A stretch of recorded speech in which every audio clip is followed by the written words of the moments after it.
chair, press play. We're going for a ride. It's Inference Dive, where your world comes alive. Study well, student life, laugh and learn side by side. It's Inference Dive. Hello and welcome back to the Inforance podcast. I'm Neha, and as always, I'm joined by someone who still believes that I'll just convert this to my home currency is a valid coping mechanism for every international student purchase. Listen, if you've never stared at a £3 coffee and whispered, "That's over 350 rupees" under your breath, are you even an international student? I'm Arjun, by the way. Hello. We are your guides to student life abroad, the real version, not the brochure.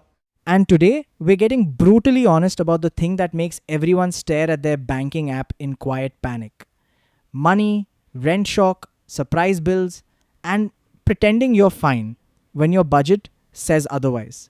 To be fair, money is one of the fastest ways to create instant relatability.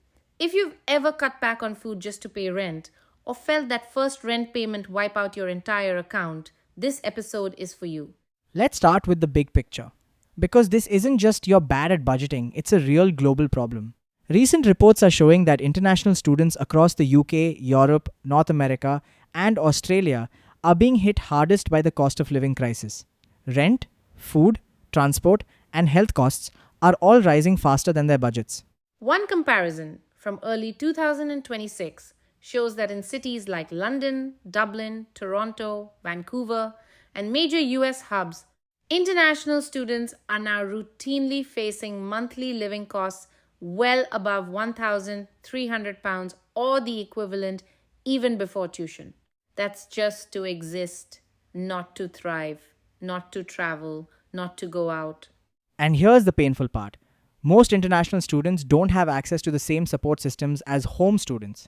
No UK maintenance loans, no country-specific grant schemes, just tuition receipts, visa rules, and the pressure to prove you can afford it before you even arrive. Then, reality hits. And the bank balance starts telling a very different story. A recent survey found large numbers of students saying they were unexpectedly struggling to cover basic needs like food and rent, with many reporting high levels of financial anxiety and difficulty making ends meet. For international students, that stress sits on top of visa requirements, currency fluctuations, and work hour limits. It's like playing life on hard mode. Add in the emotional side. You're in a new country, trying to fit in, and at the same time, silently doing mental maths every time someone says, "Let's grab dinner," or "Let's go on a weekend trip." You don't want to be that friend who says, "Sorry, my rent just destroyed my soul," but your account is screaming exactly that. And this is where expectations clash with reality. Before you leave, you see brochures with glossy pictures and phrases like affordable student city. Then you arrive and realize affordable means if you share a room, cook every meal, and pretend social life is free. So the mainstream story for this episode is simple. International students around the world are being squeezed by rising living costs, limited financial support, and strict work rules. And that pressure is shaping everything from what they eat to how much they actually get to enjoy the study abroad experience. If that's you, you're not alone. You're not failing at adulting. You're navigating a global cost of living crisis with extra international student restrictions layered on top. And that's exactly why conversations like this matter. Now, let's switch to something a bit lighter. We actually got a shout out from a student in our Inference community, Shrushti, who shared her first week abroad story after listening to the last episode. By the way, if you haven't already, you are definitely missing out. Haha. Shrushti said that before she left India, she thought she was a pro at adulting. She had graduated in another city and knew how to live alone. But when she landed in the UK, she felt like she was kicked out of a spaceship. She laughed about the weather. Locals told her it was summer, but she was layered in 2 sets of clothes plus a jacket, freezing at 15 degrees. She genuinely couldn't understand how anyone calls that summer. And then came the name struggle. Her name, Shrushti, became a daily puzzle for locals. People twisting their tongues trying to pronounce it made her name feel like an alien word. The real chaos started at the supermarket. She was stuck in the milk aisle, confused by whole, semi-skimmed oat, almond, and soy milk. She said she's now a pro and obsessed with oat milk. But the funniest part was the glue. She scanned a tiny tube of permanent superglue to fix her room, and the machine froze. A red light flashed, and a robotic voice announced, "Age verification required." For glue. She panicked and pulled out her actual passport to show identity. The machine required a staff member to walk over and visually verify her face against the passport just to buy stationery. She stood there, deeply embarrassed, holding her massive international travel passport in a crowded grocery aisle. She even said her hands were shaking when she cooked, shaking when she got verified for glue, and shaking when people struggled with her name. But her core truth was, you will be scared of doing it. But do it scared, do it anyhow, and you will never regret it. And that is a lovely takeaway and lesson to share with our community. Thanks, Rushti. Indeed, that is such a powerful reminder. Do it scared. And honestly, that glue moment is the kind of thing we all wish someone had told us earlier. The tiny, bureaucratic, awkward stuff can feel huge when you're new, but you get through it. And it connects back to money too. Every supermarket trip is a mini anxiety simulator. New brands, new prices, new currencies, and the constant, wait, how much is that in my head? You're not just learning a new city, you're learning a new way of spending. Now, let's move on to our final story. Because somehow, international student life always includes at least one dramatic football story. The FIFA World Cup. But this time, there's one storyline international students, especially in Germany, can't stop talking about. Germany getting knocked out by Paraguay. That too, losing on pens. I still cannot believe this. Oh my god. For context, Arjun studied in Germany. So he has emotionally invested in this deeply. I'm still processing it. Imagine sitting in a student bar in Berlin, surrounded by fans who are absolutely convinced Germany is going through like another 7-1 situation, and then watching an underdog team drag it all the way to penalties and win. And because you're an international student, every moment comes with a hidden spreadsheet in your brain. Match tickets, drinks, travel, maybe a jersey you bought because this one is an investment in memories. Then the team loses, and you're sitting there thinking, okay, so that was my grocery budget for the week. The Paraguay result became a running joke. People were saying things like, Germany is hard enough to get into for uni. Now it's apparently easier for Paraguay to get into the next World Cup round than it is for us to get a visa appointment. Can't wait for the memes. I have already received like 30 odd WhatsApp messages from my evil friends. 4-3 on penalties after a 1-1 draw.